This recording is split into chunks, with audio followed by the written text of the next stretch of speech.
Welcome to the Check Your Head podcast, the podcast where notable musicians and experts come and share their personal stories and their solutions for mental health and wellness.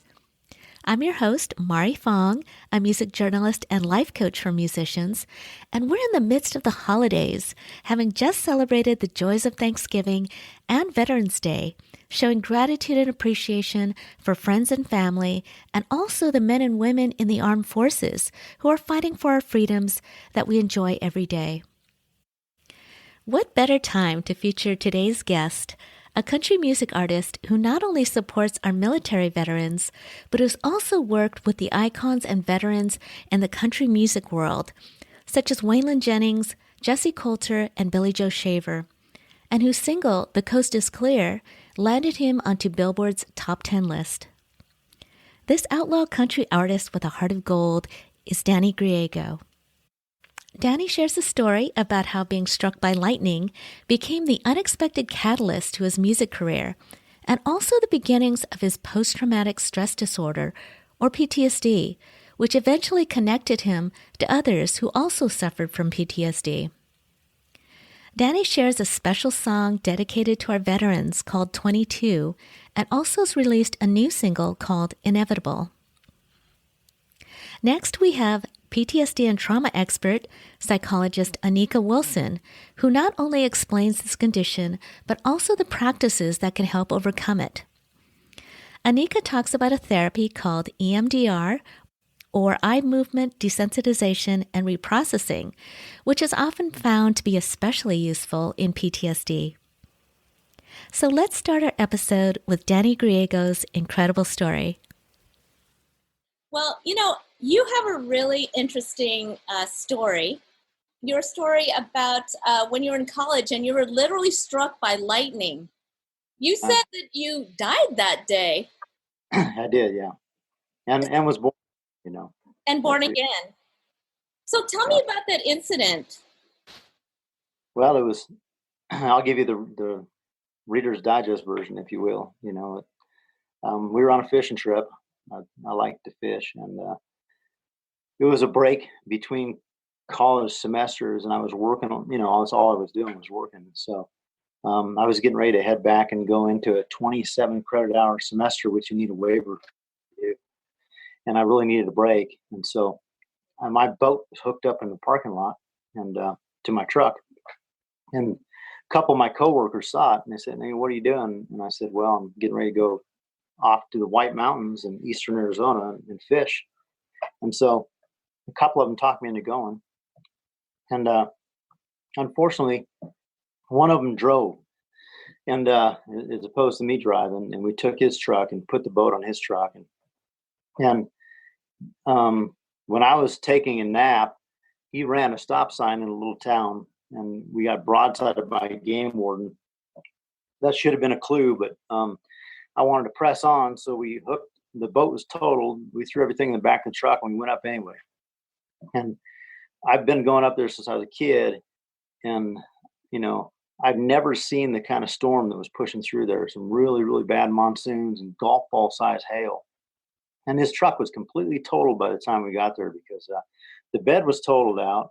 He could have got a new bed, but by the time that the hail hit his hood and his roof, the truck was literally totaled.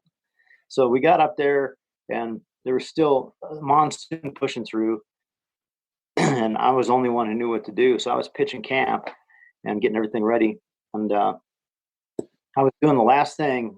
Everything was tarped off on the stone picnic table, and I was walking a tarp line up a tree. I was standing on that concrete table doing it, and I got blown off the table from what they told me about 40 yards, like a piece of paper. I looked like a piece of paper flying through the air. Wow. And, you don't hear the thunder when it hits you. You don't see the lightning, rather. You just hear the explosion. It's like a bomb went off. And it's very similar to when sailors experience shell shock when they're in the water, because of the percussion of the blast.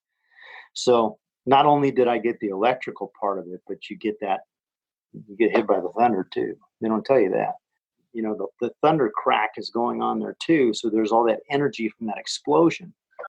I had a severe pneumatic concussion from it as well. And in addition to that, it paralyzed my right arm and my right hand for a period of time. arm came back pretty fast, but my hand took over a month to rehab to where I could use it again. And I was doing exercises, and nobody really knew what was going on. I didn't tell my parents. When you're that age, you think you get in trouble, so you don't tell anybody. So I had a neurologist, and he told me that if I went and got a chord chart, if I learned how to play guitar, it would really help. If I learned how to finger pick, I could put everything back together, and it'd help connect the dots. And my granddad had left me his old gut string guitar, his old Spanish guitar, and I was already learning how to pick. And so I went and got a classical chart and learned how to finger pick classically. Just a totally different stance and everything else.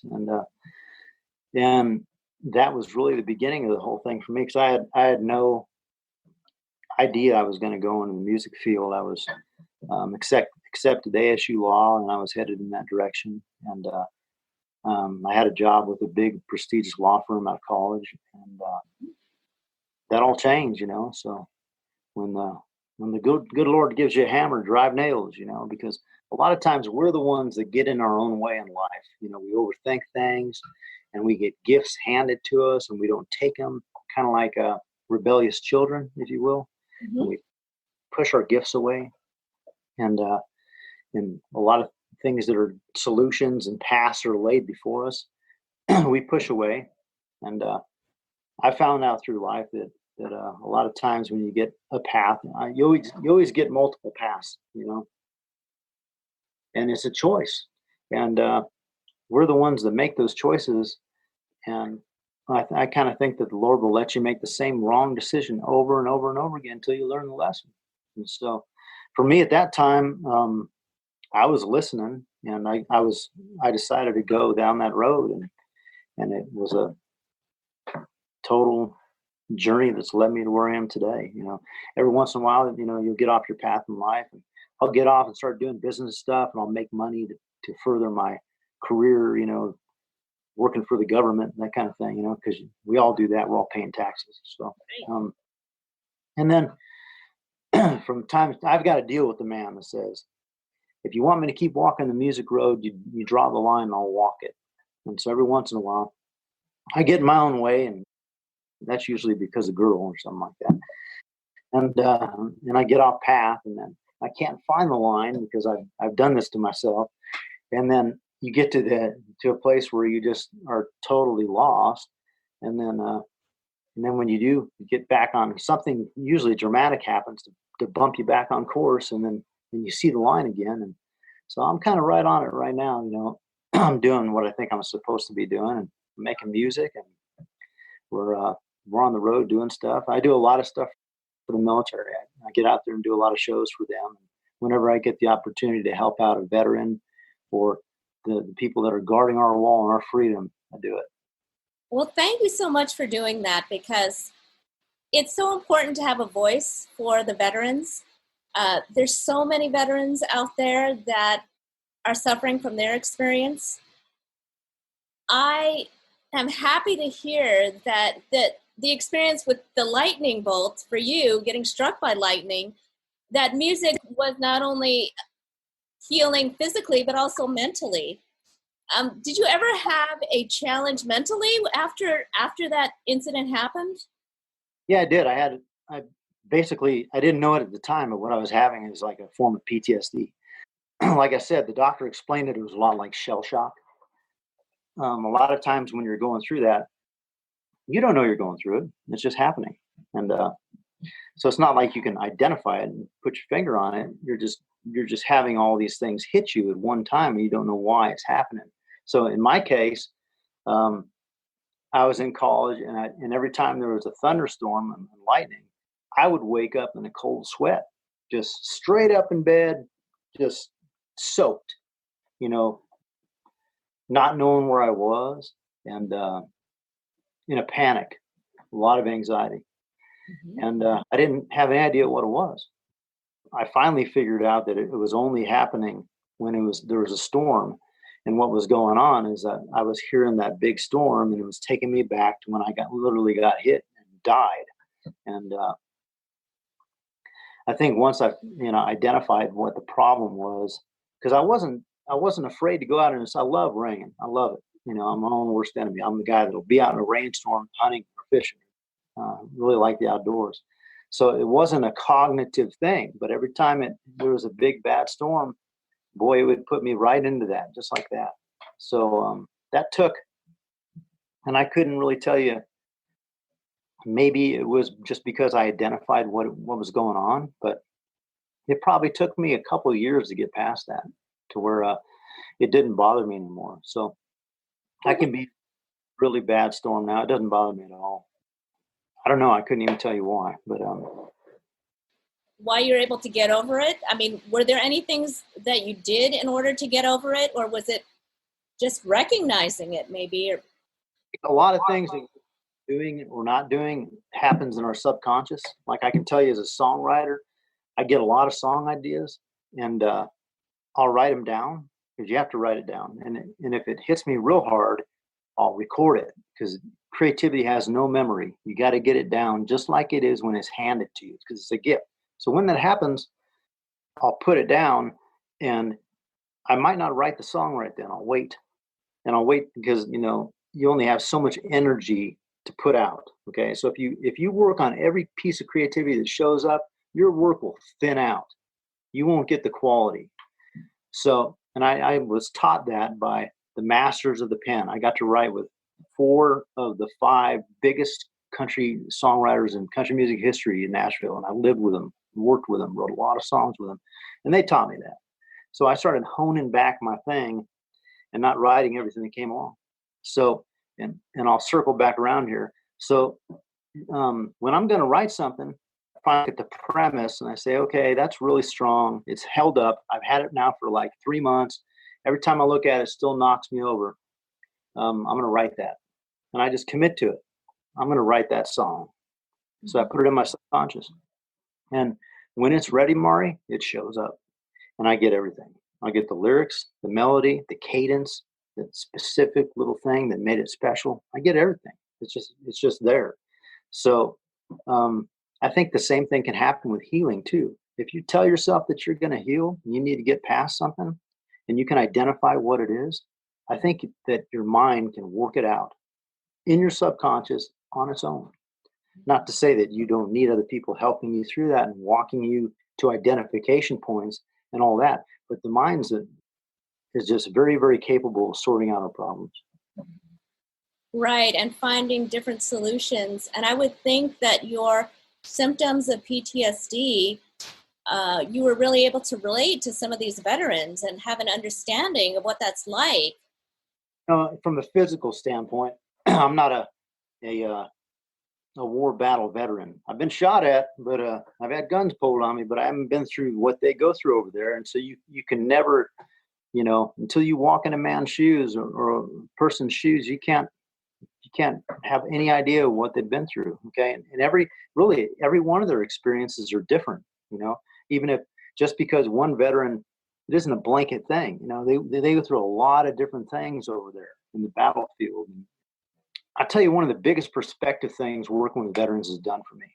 I'll tell you a little story. I was in California and I was working for a great outfit called Operation Surf, where they teach amputees how to surf. And if that is something that you'd want to do, you can get a hold of Operation Surf and Danny Nichols. Tell them I sent you, and they'll take care of you. But they take you out there and literally put you on a board, and they have you doing things you never dreamed that you could do if you had legs. Okay, and so that program has just radically changed people's self-esteem and opinion of themselves. It's an awesome program. And I was down there working with those veterans. They brought me in to sing for them, and that day I had on one of these really nice custom-made felt hats. And these hats are $2,000 and up. And the one that I had was one that took a long time to get the coins together to get. And it was custom-made in New Mexico. The only one I've really ever had fitted to my head. And it was sitting on a bell cart. And I was loading in, so I'm donating my time. I flew from Nashville to Texas, did a show, flew from Texas to Arizona, loaded up a rig and a PA system because I'd had to have everything, drove all that out there to California, and did the show. So I had, quite a bit of money in it, and it's a volunteer give to the veteran type thing. So I was already in it as far as I could really afford to get in it. And some rascal walked by and took my hat off the bell cart. And we saw him on camera because I went to the hotel management. I said, "Hey, somebody stole my hat." And so they pulled it up, and we saw him, and they said, "Well, it's not an employee. There's really nothing we can do about it." And boy, that wasn't the right answer. I was pretty upset. And I was thinking, unbelievable, I'm out of pocket X amount coming down here. And now I've had part of what I need to go do my job, because this isn't just part of me in a hat, but it's a dress hat and I need it for shows and stuff like that. And I was pretty steamed about it. And right at that time, I was literally the manager just walked away, and one of the coordinators walked up and they said, "Hey, Danny, I want to introduce you to some troops." And I said, "Okay, great." So I walked over there, and he sat me down at the table with half a dozen people, and there was 5 double amputees at the table, and one warrior that punched out of an F-14 broke almost every bone in his body. Oh no! The guy's in his 20s and walks around. He can barely get around. He's healing, but and I sat there and listened to their stories. And then one of them, there were a few of them are powerlifters, and they were having trouble with their prosthetics getting all beat up. And so they were talking about the tape they put on them and stuff. And I've since been working with Cerakote, and we're trying to work that out. And the Cerakote has agreed to, when I heard their story, I got a hold of Cerakote, and they've agreed to start coding prosthetics, which they've never done. So that's a whole new thing that we're going to get into, which was, was a place and time thing. Lord put you in place and time for a reason. Okay. So I sat there and I listened to them talk about what they were going through with their prosthetics. And what were some of the things that you heard from them, not only about their prosthetics, but also about like their headspace, what was going on, as far as the change in their life? I mean, having to deal with everything. Well, it's like they were talking about all sorts of things were coming up, like funding and lack thereof, and how they only had so much equipment, and so, some of these guys only have what they've got on, and then some of them have, as the years go by and they get involved in programs and stuff, they might end up with a prosthetic for dress and one for outdoors and different things like that, one for the gym. But some of them don't. What they have is what they got. So, and you're talking about some of them that have $70,000 robotic knees, and you can't afford to have those things beat up. And guess what? If they get beat up, there's no help there. They don't have anybody that can just go replace it. So they've really got to watch it and take care of their equipment. And the big thing I was going to tell you is I sat there and listened to that and realized, man, I don't have any problems. I've got no problems, man. Everything is relative. And relatively speaking to what those guys wake up with and girls and go through every day, man, that was a real eye-opener and a game changer to me. And I was already doing a lot of stuff for the military and for veterans, but it did nothing but strengthen my position on that and kind of get me in the headspace of, hey, whatever I can do to help those guys that have been helping me and fighting for my freedom. The old line, freedom isn't free. It really isn't. A lot of people in this country take for granted their freedoms. And Ronald Reagan said we're just one generation away from having to fight for our freedoms. I'm paraphrasing, but people take that for granted. They might be the one generation off that never did that, and they don't realize that freedom is a precious thing. Our Constitution is a really precious thing in this country.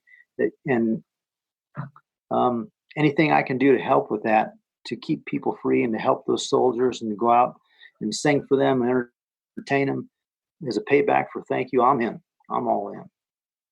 The Lord put you in a place and time for a reason. So it was right after that, I was literally rolling out of California, and I went back to Arizona and dropped out that rig and picked up my bus, and I was rolling back to Texas. And I got a call from a guy who said, "Hey, I'm working on a project about the 22 veterans a day committing suicide." And I said, "Well, tell me about it." And he told me what he had going on, and there was already an artist working on a song, and he asked me if I would be part of it. And so I got with that artist, and we put the song together. Long story short, it was two artists, Richard Chrisman and KP Fitz, and we finished writing the song, and we went into the studio and tracked it. We all kicked in and put some coins on the table and shot a video on it. And there was a really talented director producer named Jared Christopher who directed it and produced it. We pulled the thing together, and I was adamant on it because there were some actors lined out, and I was adamant that we didn't use any of those actors unless they were veterans. And so we had to go back to the drawing board on some of it. Jared and his whole crew were on standby. We were a week out from the shoot. We didn't have a main character on the thing. Mm-hmm. And one night I just had the idea. I knew I had to send the song to somebody. So I sent it to this veteran, double amputee that I met along the road. I didn't say anything. I just sent him the song. And he listened to it, and he said that he and his wife been up listening to it. They've been crying and talking all night. And what a powerful piece of music it was, and the world needed to hear it. And I said, well, we don't have the main character for the video, and we really need him to step up. And if you know of anyone you can send the song to, don't say anything to him, just send it. And so he just said, okay. And here we are. Now we're like 4.5 days away from the shoot. It's heading into the weekend. We're supposed to fly in the Mississippi Delta at the crossroads where Robert Johnson had his battle and lost with the devil and sold his soul to the devil.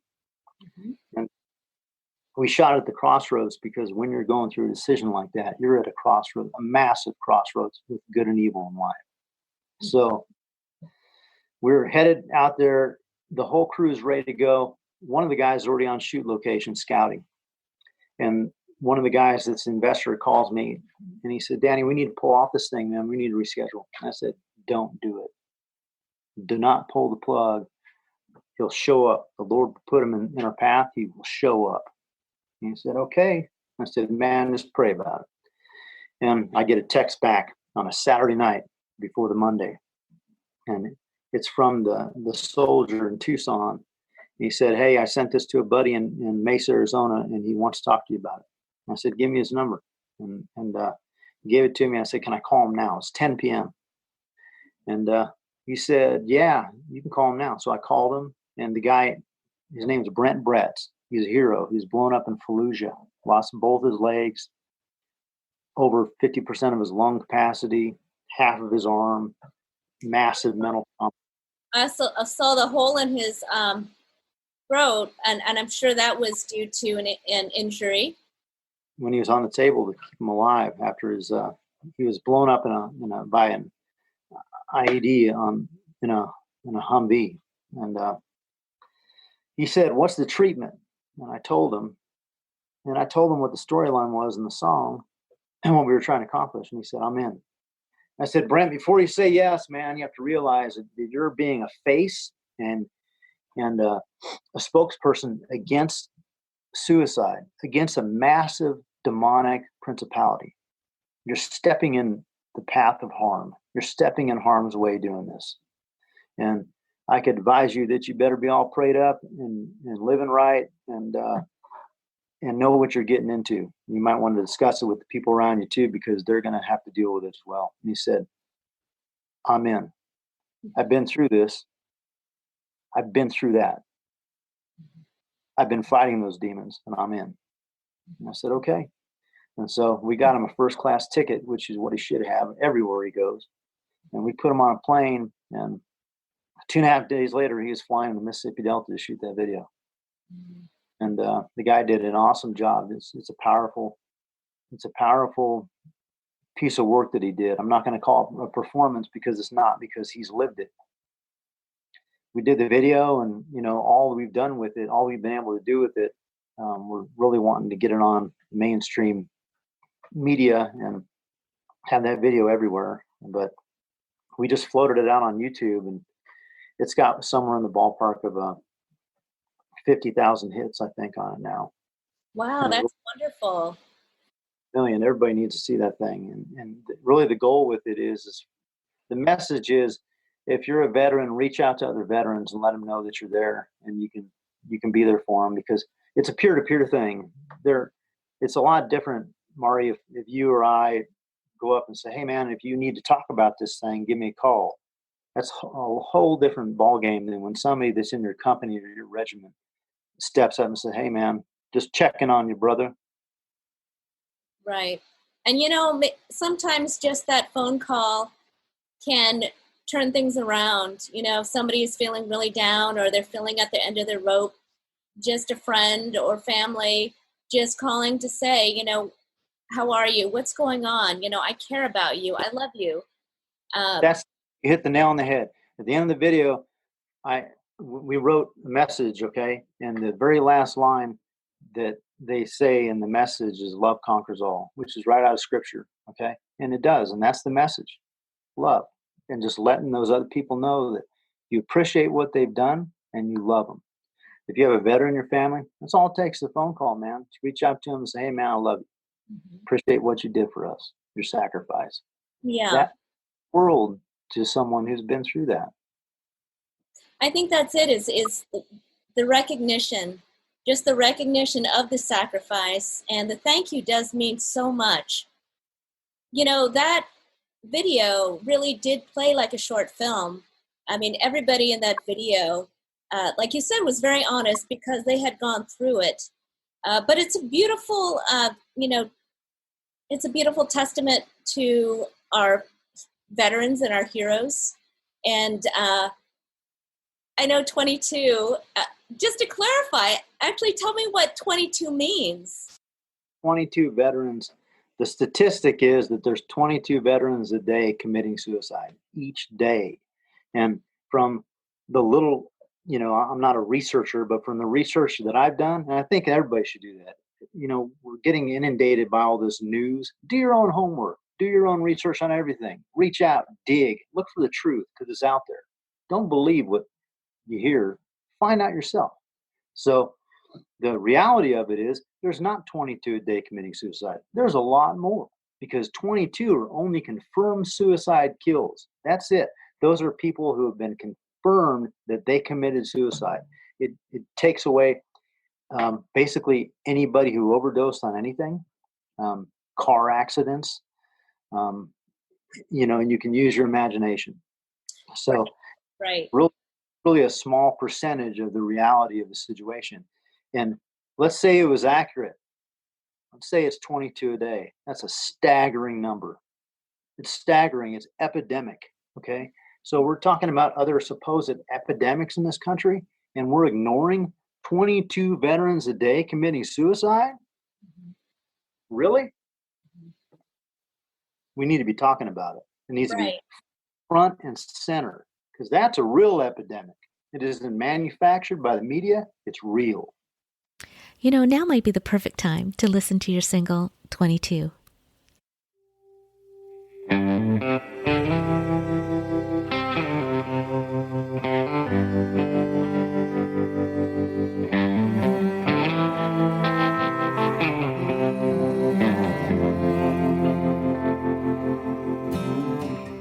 Finally home safe, thank God you made it. Open arms, open hearts, been waiting to love you. Hello, smile, thank you for your service. Wounds run deep, hope they don't notice you're hurt inside. Friends have died. And as you question your own life, 22 souls keep fading away. 22 hearts that can't take the pain. We need you. Need you to stay in the spot. 22 Tearing up, tearing down at the ready. Not in vain, keep your hands steady. Need you to survive.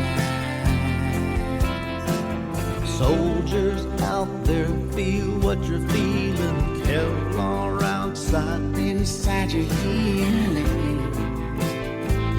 come so far now. 22. Souls keep fading away. 22.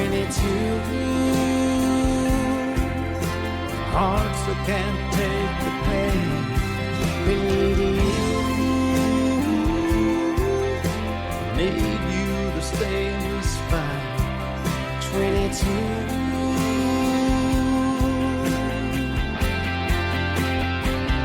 When those dark clouds roll in, And try to take over your night. cry out your sun has risen. There's a purpose for your life. 22, Souls just fading away. 22. Hearts weighted down by pain. We need A witness to stay in this fight. you. Without you.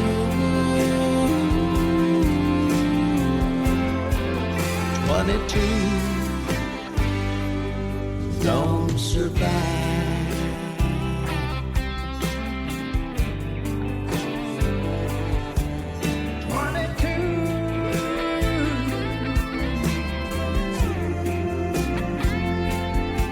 We love you.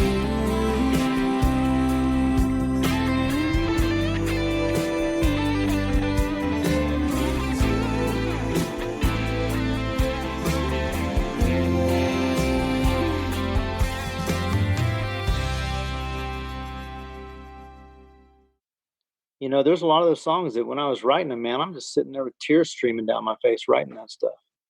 The audience, you're playing, and sometimes you have to just look over everybody's head because someone out there will just bring you to tears just like that, you know. Or you look out there and people are crying. That's tough when you're playing a song like that and somebody in the audience is crying. And gosh, it's just tough to get through the song. You have to go somewhere else. Well, you know what? I really do think that tears is our body's way to cleanse ourselves. You know, there's something really wonderful about a good cry. We just get that trail dust in our eyes. Well, one of the organizations you mentioned was Operation Surf. They're a good one. You also, actually at the end of the video, operationsecondchance.org. Bringing that up. Video, we have about 6 or 7 really high-end 501c3s that do a great job with their contact information. And if nothing else, please don't think the video's over. Watch the end's just as powerful as the video because it's all real footage from the battles. And one of them, is Operation Second Chance, which is Cindy McGrew. Awesome lady. What she does is she goes around and funds other 501c3s to help them with their visions. So that's an amazing thing in and of itself. Is talk about a selfless 501c3 going around to other 501c3s or trying to get stuff done that are underfunded is an angel 501c3 and helping them. That's what she does. Yeah, that's wonderful. Because, you know, a lot of 501c3s, you know, it starts with one person that has a passion, and oftentimes they may not have the funding, but they have a really good idea. So, you know, supporting those organizations. If you help somebody, you're going to get it back tenfold, and we should all be helping each other. There's another 501c3 that's not doing what yours is doing, and is a symbiosis 501c3. You should be helping them. So I'm COO of a 501c3 that has a program called Horses and Humans. We're the ICCA, and Horses and Humans pairs PTSD soldiers and horses. And we also work with special needs children and horses. And those soldiers, when they get through our horse program and they've conquered some of their demons, they might be very, very ready to go into the workplace. And so a lot of times we'll pass them along to other 501c3s like Think, and we can send them to them, and they'll get them a job, and they'll get them hooked up in the real world. And so there's a lot of symbiosity out there and 501c3s really need to be helping each other out. It's a big part of this. Well, I did look at the website for ICCA, and which stands for International Cowboy Culture Academy. And I think it's wonderful what you're doing with horses and, using horses as therapy for PTSD. And there are other organizations like the Veterans Crisis Hotline. There's 22 Warriors Foundation. And just for everyone to know, if you go on checkyourheadpodcast.com, we have a listing of mental health resources, not just for musicians, but also for our listeners and for our veterans. So be sure to check that out. I know that you've performed shows at a lot of military bases, and you've dedicated songs like 22. There's another one called Lady Liberty that is also about, our military servicemen and women. So thank you for recognizing all of them. I did that with a cowboy named Michael Martin Murphy. If you all remember him, he had the song Wildfire, and he's a great artist, and he's a real patriot to this country. And he does a lot of stuff in the military as well. I had written that song. A buddy of mine is Donnie Nelson. He's the GM of the Dallas Mavs. And I was down at his house, his vacation house, and sometimes we go down there and write. And he's really good artist, and we'll go down there and hang out by the lake and write songs. We were down there on one of those 4th of July trips. We were writing and hanging out with other artists and picking and stuff. And everybody had left, and I was kind of the last Mohican there. And that song literally blew in the door, and it ran me over. There was no taking the premise and filtering it down and making sure it was strong enough and putting it in myself. It just showed up, man. And I grabbed a pad of paper and a pencil and hung on. And so like 2 weeks later, I'd learned the song, and I was at South by Southwest doing a music festival, and I did a couple songs. I did this song with Billy Joe Shaver called Feeling Like a Three-Legged Border Town Mexican Dog. And the crowd laughed and everybody liked it. And then they encored me. And so I thought, you know what? I'm in Austin, Texas. I'm going to sing this song about our veterans called Lady Liberty, about how women in this country have served on the battlefront and the home front, and how powerful they've been behind our freedom. So I sang it, and I didn't know, but Michael Martin Murphy was in the crowd, and I was backstage putting my guitar up, and then I hear this voice behind me, and he's sitting behind me in the booth, and he said, "Hey, Griego."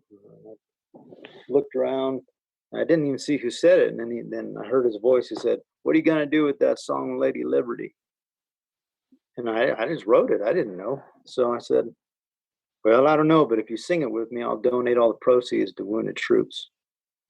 About 60 seconds later, his arm came over the booth with a phone number, and he said, "You call me when you get it tracked, when you get it recorded, and I'll show up and we'll sing it." And that's what he did, true to his word. So I've had the awesome opportunity to play that for a lot of different people, Joint Chiefs of Staff, World War II veterans, Korean War veterans, some of the biggest parades in the country. And it's really something when you have a World War II veteran wheel his wheelchair up to you and get out of his chair and walk over to you and hug you and thank you for writing a song.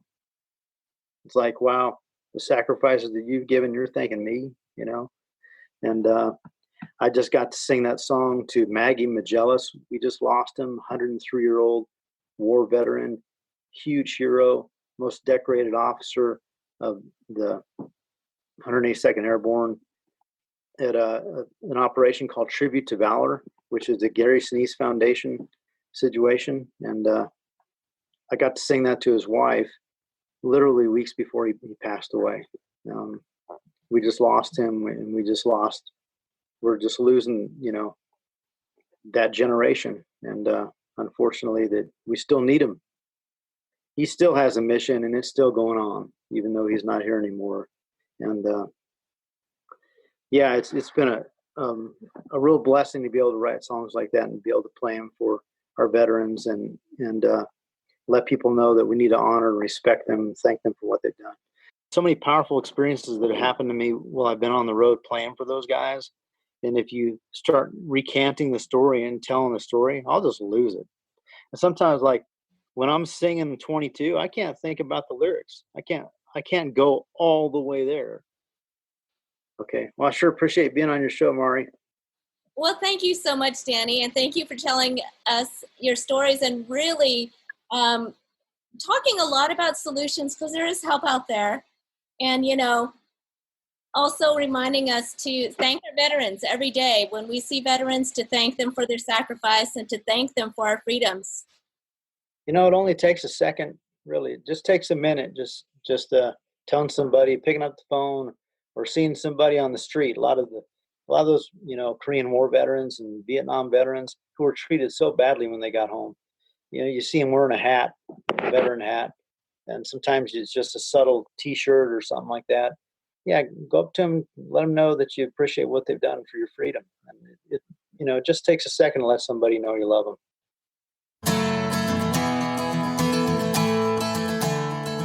Next up, we have Anika Wilson, a psychologist who specializes in trauma and PTSD, who's also a business consultant and coach. Let's hear how Anika explains PTSD and the skills and therapies to help resolve it. We listened to Danny Griego's interview, and he talks about PTSD, which is post-traumatic stress disorder. Mm-hmm. And can you explain to our listeners, like in a kind of a simple way, what that is?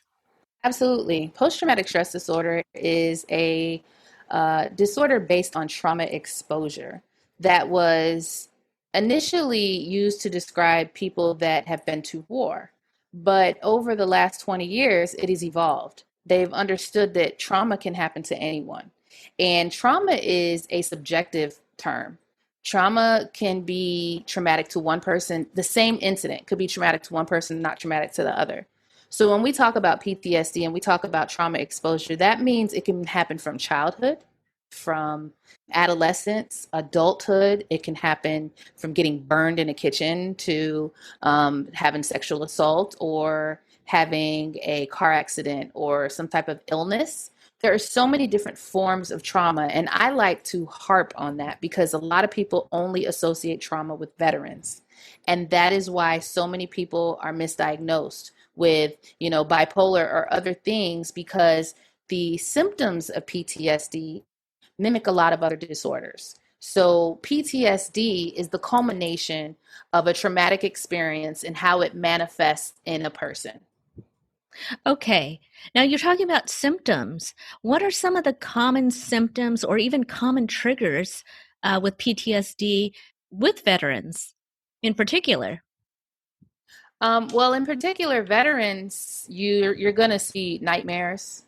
You're going to see, you may see language. So they may be talking to you and they call you something different, or say soldier, or their speech, they may not be able to identify circumstances or situations. So a lot of times they're trained, to respond to adversity in certain ways. And so even though they're not in a war situation or a place where their safety is in jeopardy, they could be at home talking to their family. They can be asleep. I've had a veteran who literally choked his wife sleeping, and he did it multiple times at night because the mind plays back memories. PTSD symptoms vary. They vary from sweats, yelling, nightmares.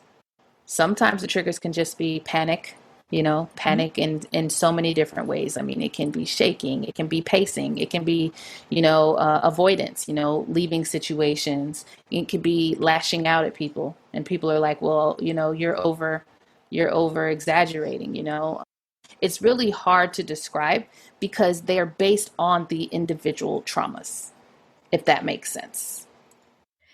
And I would think the anxiety, maybe even the depression that could go along with it, that when they're hit with the trigger, that it's more of a reactive kind of a thing with their behavior. Absolutely. And does it surprise them? I mean, as far as how they respond? I mean, you just gave the example of somebody who tried to, hurt their partner, Mm-hmm. possibly going through a nightmare or a flashback, when they were Mm-hmm. sleeping. You've got twofold. You've got people in denial and you got people ready to deal. A lot of people that have PTSD do not seek help or do not accept that they have PTSD because it's something that you can't see. It's not tangible. For a lot of illnesses that are not visible, which is like mental illness itself is invisible. It's hard for people to understand. So when they have symptoms and they have flashbacks and they have nightmares, they may not tell anybody. They may deny, avoid. That is the common reaction. And so a lot of times it is the responsibility of the people around that person to make that person comfortable, to be able to actually discuss and identify their triggers and their symptoms, to say that this is not okay. You should be able to lay your head down and go to sleep and sleep in REM in peace without thinking about something that has happened in the past, especially if it's going to give you physiological symptoms.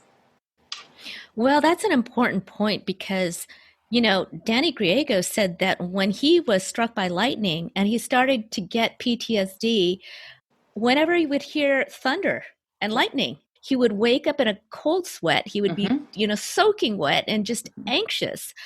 But he did not tell anybody about it. He kept it to himself. And I would think that when you don't talk about it or even look at it, that it can just fester. Absolutely. And I want to go back to what you asked me earlier. You asked me about triggers. To his point, triggers can be senses. They're mostly sensory. So smells, sounds, sights. Could be a color. It could be a place. It could be anything. Touch, feel. For instance, the thunder. If you associate, you heard thunder, which would be warning, and then you get a bolt of lightning going through your body, which leads to pain, then every time you hear thunder, your mind is going to be fearful that you're about to experience that pain again. And so that's really what PTSD is. Trauma is, where you're fearful of your safety or harm of some sort, whether it's physical, emotional.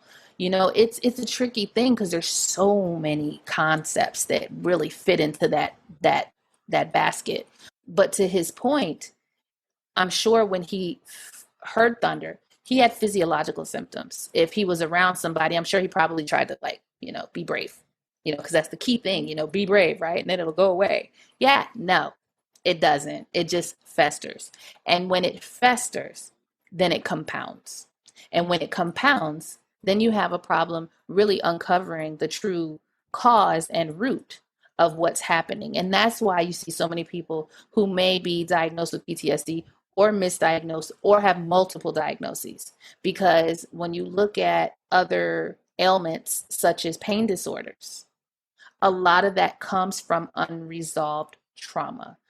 The body can only take on so much emotional trauma before emotional trauma manifests as physical pain. Yeah, that kind of speaks to like the mind-body connection, where what's going on in your mind is kind of manifesting through your body and actually coming out as an illness or a disorder or something that actually is causing you physical pain. What are some of the things that people with PTSD can do to kind of help, start that healing journey? Absolutely. So I give everyone permission. I tell everybody to use the word permission. Give yourself permission to do whatever it takes to make yourself feel safe. So for instance, if you have PTSD from war, what reminders can you place around your house? What colors, what sounds, what smells? I'm talking the colors of your carpet and your couch. I'm married to a military member and he loves tan and I hate tan because it reminds me of the desert and he's been deployed twice. So I don't want him to feel like he's in the desert when he's at home. I want him to feel like he's in the house. I want peppermint or some kind of homey smell, pine needles, Christmas time. You need to really, really be very intentional about your surroundings, about where you go, about what you do, because the reason that people are triggered is because they're put in positions that trigger them. So in order to not do that, you have to really create a safe environment.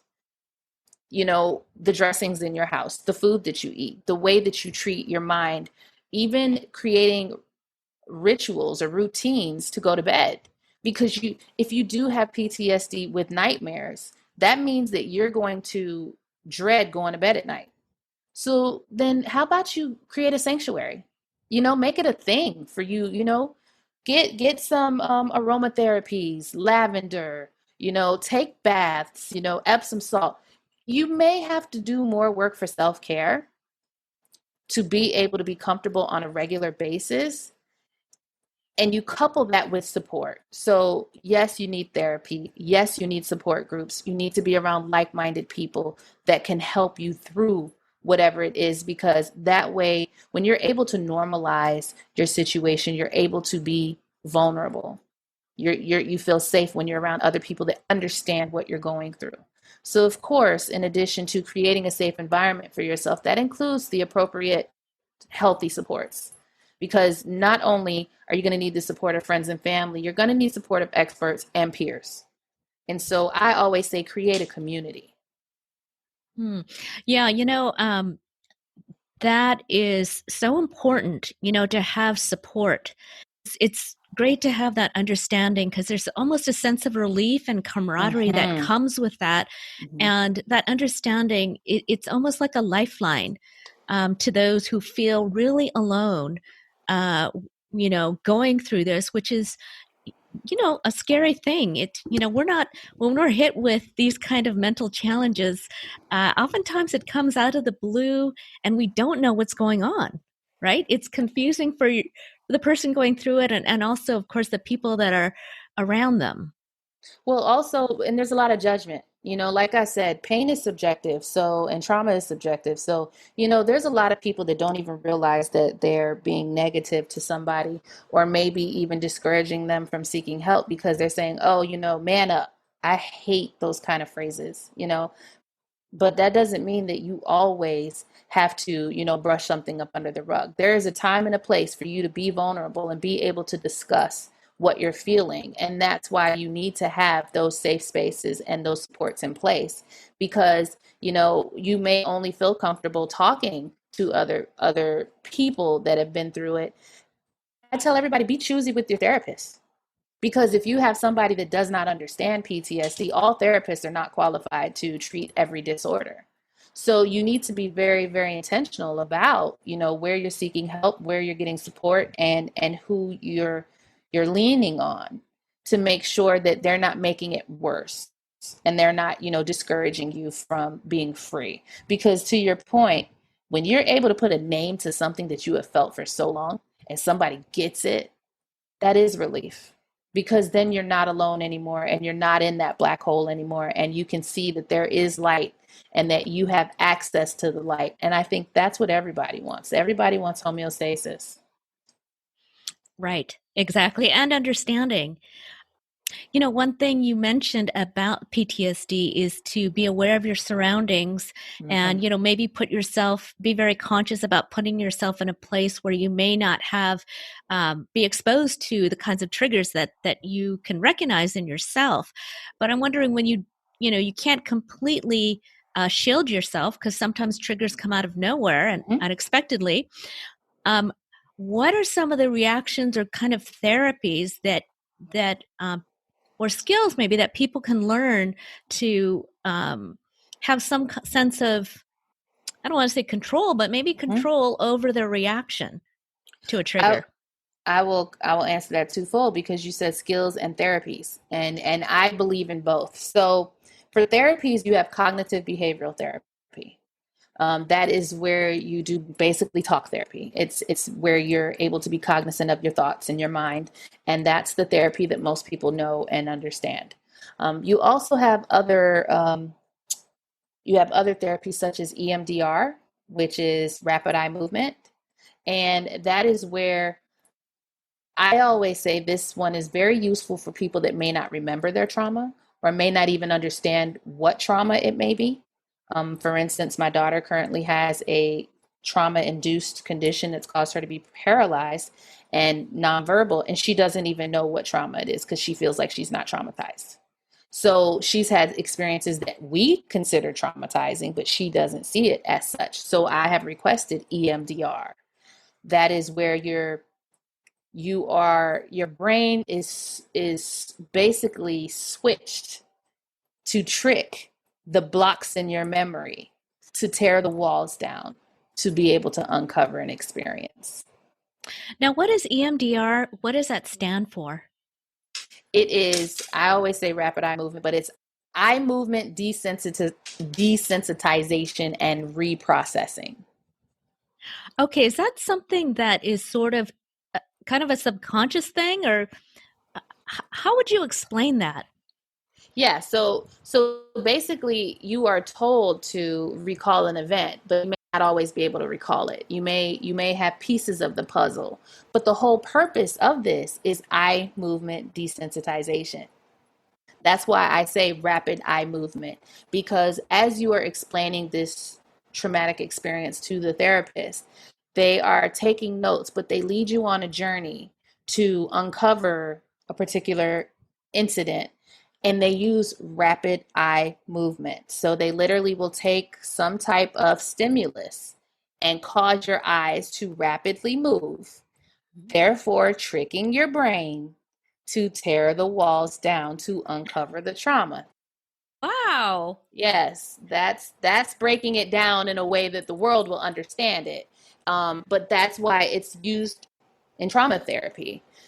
And like I said, it was just discovered in 1988, and it is a form of therapy that's not offered everywhere. You have very limited practitioners that are certified in EMDR, but it is extremely useful. We used to use it in the substance abuse treatment center that I worked in, which is why I've been exposed to it. And I think it's extremely useful for people who may not be able to engage and build rapport in talk therapy, because talk therapy is not for everyone, and especially if you're resistant. If you're not comfortable letting your walls down, you're not comfortable being vulnerable, rapid eye movement and other types of therapies are available, and I think are more helpful for people that are resistant to change.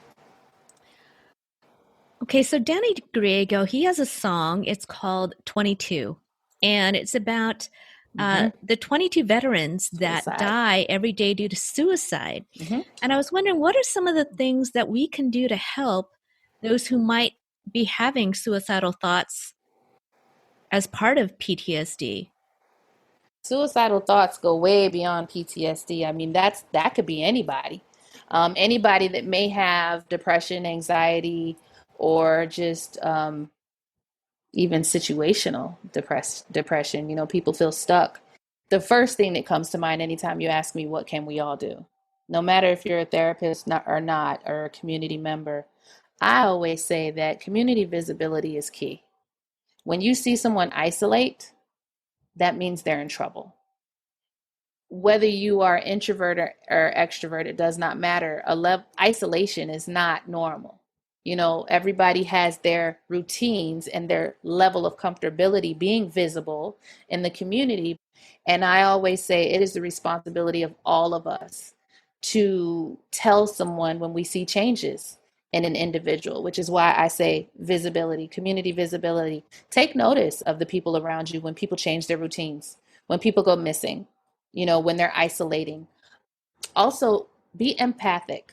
Whether you even know what that word means, just try to be nice and understanding, because it's not up to you to determine what somebody else's pain or tolerance level may be, but just be open, be available, be as understanding as you possibly can be. A lot of times people literally just want you to care. They just want you to listen. So just give your time, be available, notice the red flags and the warning signs. It is your business, and then seek help. If this is somebody that's really important to you, and you are invested in them and they're invested in you, you seek help along with them. This is an ongoing thing. The healing process is lifelong. It's not you call the suicide hotline and you got a Band-Aid, you feel better. That's not how this goes. It is a lifestyle change. You got to be different. Like I said about, your environmental factors, and a lot of people get frustrated because therapy takes time. You may not feel relief. You may feel worse in the very beginning because you're uncovering all of these layers. You're peeling back the layers of the onion of different traumatic events. Like I said, it's not a matter of maybe just one thing. It can be a lifelong trauma, childhood trauma, compounded with adult trauma, compounded with abusive relationships, compounded with war, compounded with COVID, pandemics, job loss, homelessness. You just never know what somebody has been through, not just what they're going through. And it all matters. Is there anything else, Anika, that you would like to say about post-traumatic stress disorder, PTSD? I just want people to have an open mind. I think that's the most important thing. I want everyone to understand that, mental illness and the social sciences are constantly evolving. They're constantly coming out with new treatments, new strategies, new services, new supports. So, things do change as we learn more about, the community, the disorder, and just have an open mind. Don't worry about labels. We use labels so that we can have a directory of, medications and, some type of system, but that's all it is. It doesn't make you any less of a person. It doesn't make you any less qualified, any less smart. It just gives you the means to be able to be better. And that's all. So I just want everybody to have an open mind and an open heart. A big thank you to our featured guests, the inspiring, talented Danny Griego and the awesome Anika Wilson. For more information on Danny Griego and to purchase 22 or his new single, Inevitable, visit dannygriego.com. For more information on psychologist and coach Anika Wilson, visit anikawilson.com. And if you enjoyed today's Check Your Head episode, share it with your friends, be our friends on social media at Check Your Head Podcast, or support us with a donation at checkyourheadpodcast.com, where you'll also find mental wellness solutions for you and your loved ones. We'll end the episode with a clip from Danny Griego's new single, Inevitable. So until next time, be brave, ask for help, and be persistent in finding the mental health that you need. He gave his whole heart. She tore it all apart. Pushed him away, forced his hand one day. Inevitable. Restless hearts, wounded from the start. They couldn't live together or survive apart. It was inevitable.